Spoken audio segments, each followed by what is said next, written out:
Hi friend, हम आपका स्वागत करते हैं हमारे यूट्यूब चैनल इंडियन वीर ऑफिशियल में। ये हमारा न्यू चैनल है और इस पर हम बताएंगे आपको भारत के कुछ वीर योद्धा, सिपाही, ये सब जो भी कह लीजिए उनके बारे में। तो इसका हम पहला पार्ट ला रहे हैं जिसमें हम आपको शुरू से लेकर अंत तक बताएंगे।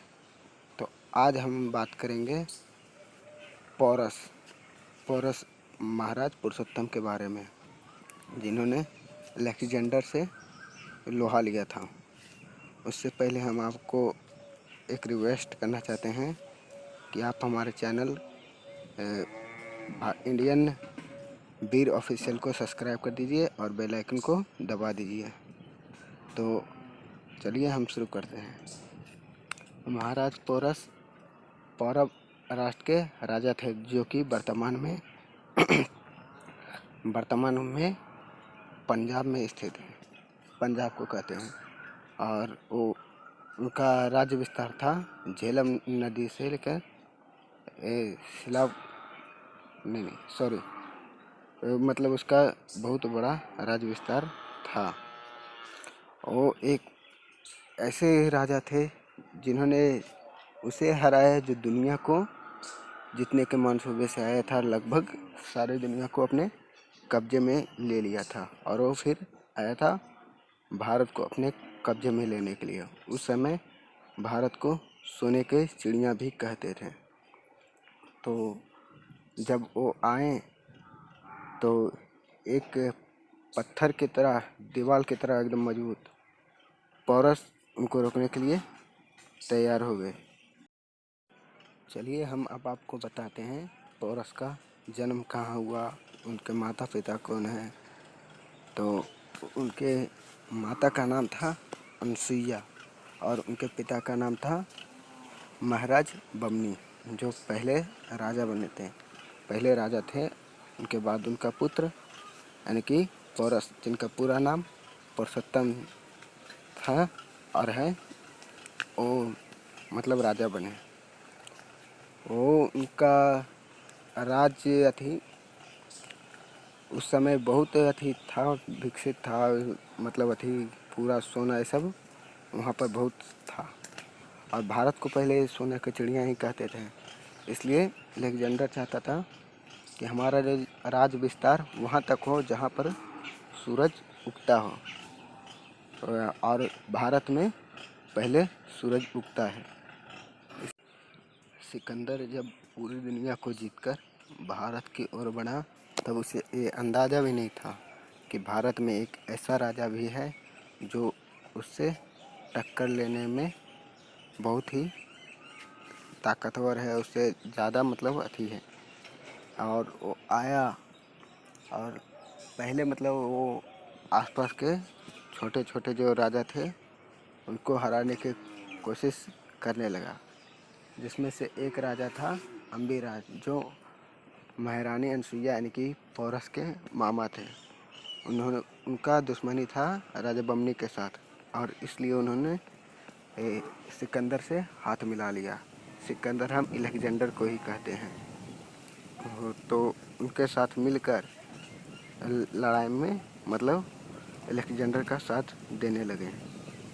तो उसके बाद जब ये लड़ाई शुरू हुआ तो एक लड़ाई नहीं, दो लड़ाई नहीं, लगभग बहुत सारे युद्ध हुआ जिसमें कि पोरस जीते, क्योंकि उनके पास सेना अच्छी थी। ऊपर से उनके पास एक ऐसा हथियार था जो अलेक्जेंडर के पास नहीं था, और वो था हाथी।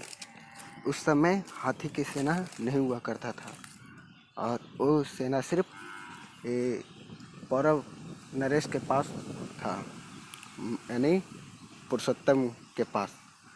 तो उन्होंने हाथियों के सहारे से काफ़ी युद्ध भी जीते। लेकिन एक बार जब सिकंदर को यानी अलेक्जेंडर को हाथियों से परास्त करने का हाथियों को उपाय सूझा, तो उन्होंने क्या किया कि भाला से मतलब हाथियों के आँखों पर प्रहार करना शुरू कर दिया, जिससे कि हाथी बेकाबू हो गए और अपने ही मतलब सेना ये सबको कुचलने लगे, जिससे कि पौरव नरेश को काफ़ी नुकसान हुआ। और फिर ये जब युद्ध हुआ, इसके बाद बहुत सारे युद्ध हुए, लेकिन अंत में फिर अम्बिराज की मदद से सिकंदर धोखे से पौरव राष्ट्र पर कब्जा कर लिया। बहुत मतलब अत्याचार किया उसके बाद, लेकिन अंत तक पौरव नरेश अड़े रहे, लड़ते रहे। और फिर लेकिन अंत में उनको पराजय की सामना करने पड़ा। लेकिन जब अलेक्जेंडर ने ये पूछा कि बोलो तुम्हारे साथ क्या किया जाए, तो उन्होंने बोला कि जो एक राजा के साथ दूसरे राजा करता है। ये बात सुनकर अलेक्जेंडर खुश हुआ, मतलब वो उसको आश्चर्य हुआ कि आज तक जितने भी हमने युद्ध जीते उसमें ये अपनी हार कभी स्वीकार नहीं करने वाले हैं। तो और इनसे हम तो केवल एक अथी जीते हैं युद्ध, लेकिन इन्होंने तो पूरा हमको ही जीत लिया।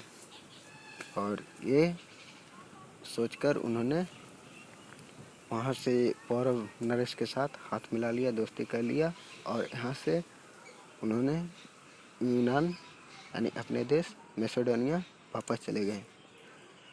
और पौरव नरेश यहाँ पर उन्होंने अपना राजगद्दी फिर से संभाल लिया। तो आज की कहानी यही था। बाकी हम मिलेंगे आपसे नेक्स्ट वीडियो में। अगर जो कोई गलती हुआ होगा तो हमें माफ़ करिएगा, अपने भाई से छोटा समझकर।